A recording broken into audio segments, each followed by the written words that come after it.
Buy 9 M16s, get the 10th one for just 1 penny. Don't forget, they make great Christmas presents.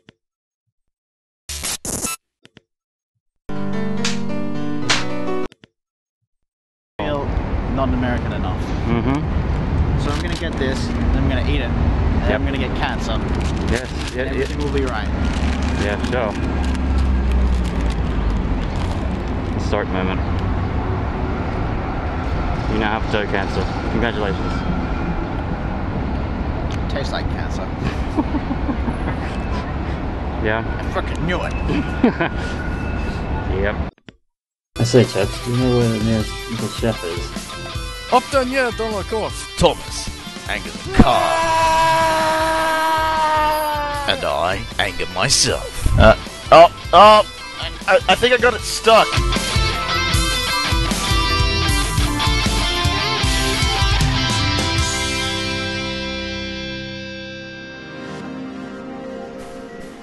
This is the SR-25, the modern store-bought child of the AR-10.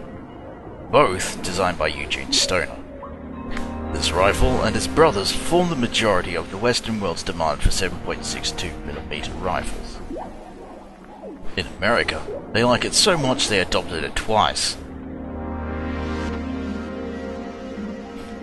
Australians, Norwegians, everyone wants a piece of the AR-10 heritage, and it's easy to see why.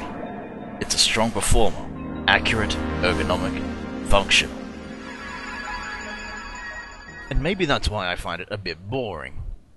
It shoots on target all the time, and the recoil is simple and tamed, so it never feels dramatic. And it's ergonomic to the point where you almost forget it's there. But it's all function over form. In short, it may as well be invisible when you're... And that's no fun. Surely, there must be a better 308 platform out there. Something with a bit more stage presence.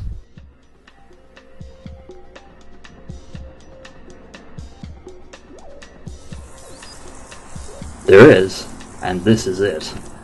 The FN FAL. That's right, I said FAL.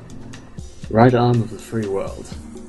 Invented by the Belgians of all people, and for its time, it's simply a masterpiece. The entire British Commonwealth adopted and manufactured them as the SLR. The Austrians made them as the next Sturmgewehr. Even the Germans used them for a time.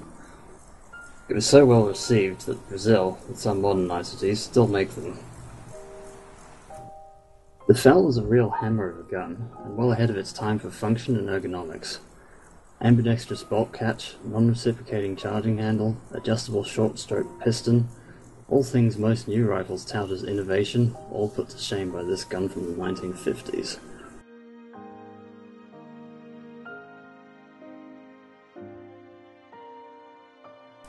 Now yes, as I said, the FAL is a hammer.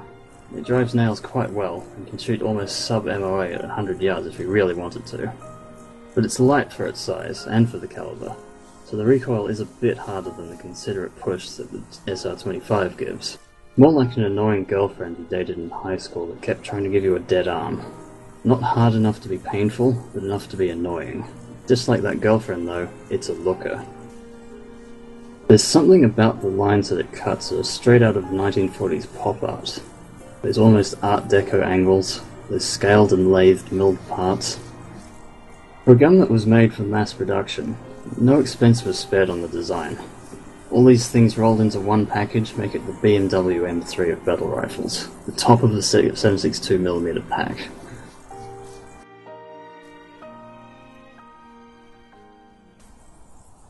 Except it's not. It's the G3.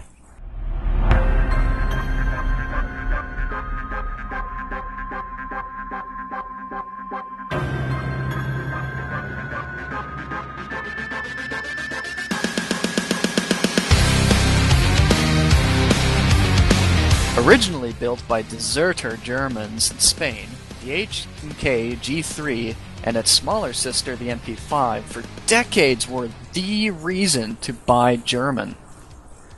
What sets the G3 apart from other rifles of the time is the roller lock blowback system. No finicky gas system to deal with, and the easy-to-use diopter with rotary aperture. What this means is some boffins figured out that the human eye is attracted to concentric circles, so they invented a system of sights to go with it. A system so good that the SIG added it to their guns, and we know how well that works on those. But with the G3 family, they didn't just make it a one-size-fits-all. Oh no. Out of the one design, they have 2 sniper rifles, 10 submachine guns, 2 light machine guns, and a swath of oddball cousins. So there's pretty much a G3 pattern gun to suit anyone's needs. Now, not going to lie, the G3 might be a bit heavier than what you would expect from something made of stamped steel, but the fit and finish is just perfect. The recoil is somewhat tamer because of the weight. Ergonomically, though, this thing has some real flair. Now, the magazine release on a gun is usually either a paddle, like on an AK, or a button, like on an M16. The G3 has both. The charging handle on most rifles is towards the rear, behind, or on the bolt. The G3 has it in the front. The fire selector is wide, making it easy to access. Oh, and the charging handle? Give it a curious battery of arms, leading to what is ironically called the HK slap.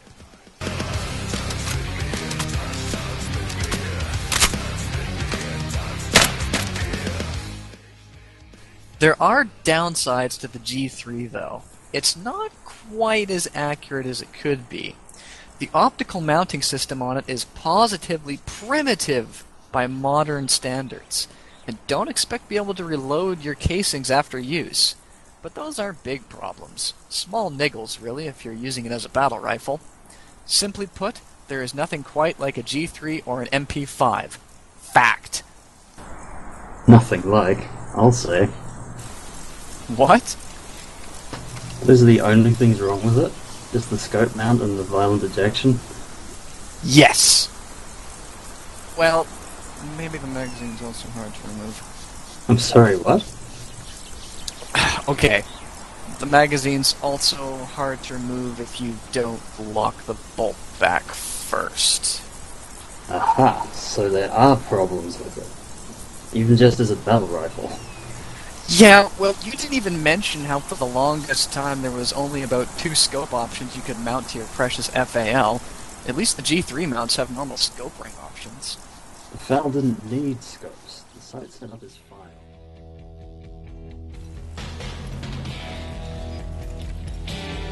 They're both wrong, because the M14 still exists. I can see for miles and miles. I can see for miles and miles. I can see for miles and miles and miles and miles and miles. Now, the M14 is one of the longest serving rifles in US Armed history. It's the direct descendant of the M1 Garand, and it shows. There really isn't much added to the M14 to improve its performance in a new cartridge, with a new feeding system, or to include select fire. They took the Garand, messed with the gas timing, and put it into service. What this is a Shelby GT, beefed up version of an already classic design to make it even better. And it is. With the chrome-lined bore, it's so accurate that it's still in service today as a designated marksman rifle. It's so accurate, you can put a 5-round group in a 15-centimeter window at 500 meters. With the right conditions, keep that window at 700. It's that good. And then there's the aesthetic. I mean, just look at it. Something timeless about the design and the materials of an M14 that makes it inescapably good looking.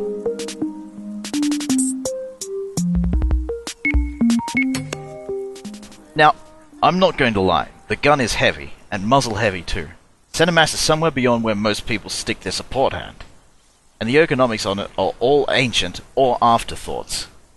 And that whole traditional rifle there makes swinging all that weight from target to target rapidly a tough ask. And then there's the optic mounting. Like the AK, the mount is mounted on the side and sits above the receiver. And, like the AK, it's prone to vibration. Still, at least they rectified that, mostly, after a while. And look, he brought World War II with him. Mate, I don't know how to tell you this, but you brought a gun from the wrong era. No, I haven't. Look, the M14 was made in the same decade as your two guns, and the AR-10 for that matter. Yeah, but do you still think that's competitive? I never said it had to be competitive. I just said it had to be more interesting. And this is. Yeah, but at what cost? The recoil on that thing is like getting into a bar fight with a bull. And holding it is like trying to balance a one-arm scale. You're one to talk. The G3 promised precision and adaptability, and it succeeds at only one of those at any one time. Well, at least mine is controllable in bursts. I hear yours almost broke your arm. What's that moleskin on your head? I believe it's called a Ushanka. Well, I'm just trying to fit in with the locals around here. But too big to fit in. The producers handed us our first challenge, which is each of your guns will have to do a 5-target transition drill at 100 meters. Each miss will add 5 seconds to your score. Your goal is to beat the time set by our tame operator using the SR-25. Some say that his hands are made by Magpul, and that his eyes are Eotex. All we know is he's not the SIG, he's the SIG's Zagorian cousin.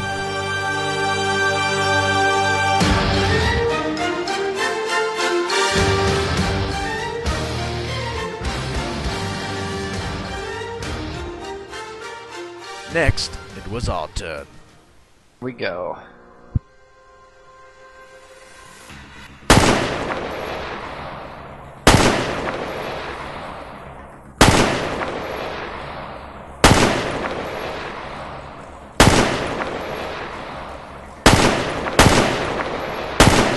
That was shit.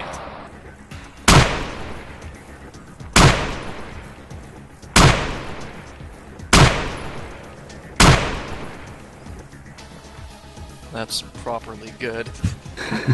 While the G3 and Sergeant Slow's FAL had no trouble shooting targets all day, my M14 ran into a few problems.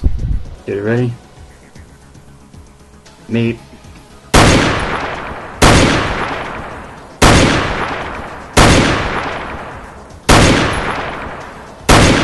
Come on! No! Come on!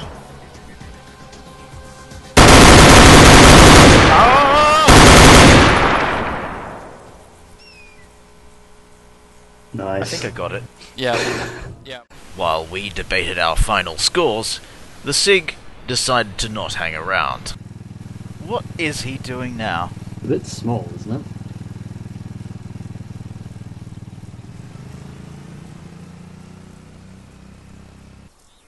Well, naturally I won, because I chose the superior British weapon.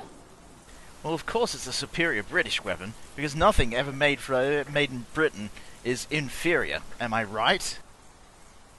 No, you're wrong. If anything is made well and reliably, it's the German G3. Clearly the best rifle out of all of them here. Yeah, well, the M14, flawless weapon. Absolutely flawless.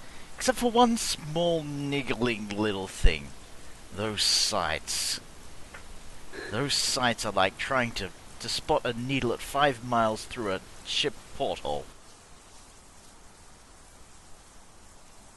Had nothing to do with your shooting at all?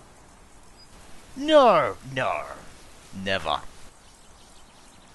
You've been resorting to full auto? Well, that target wouldn't go down. I had to make sure. Clearly a fault in the mechanics of the target, of course. Of course. Clearly. I think So- we might just need to concede, gentlemen, that the FAL is the better rifle. I can agree with that. And so can I. And on that bombshell, that's everything. Good night!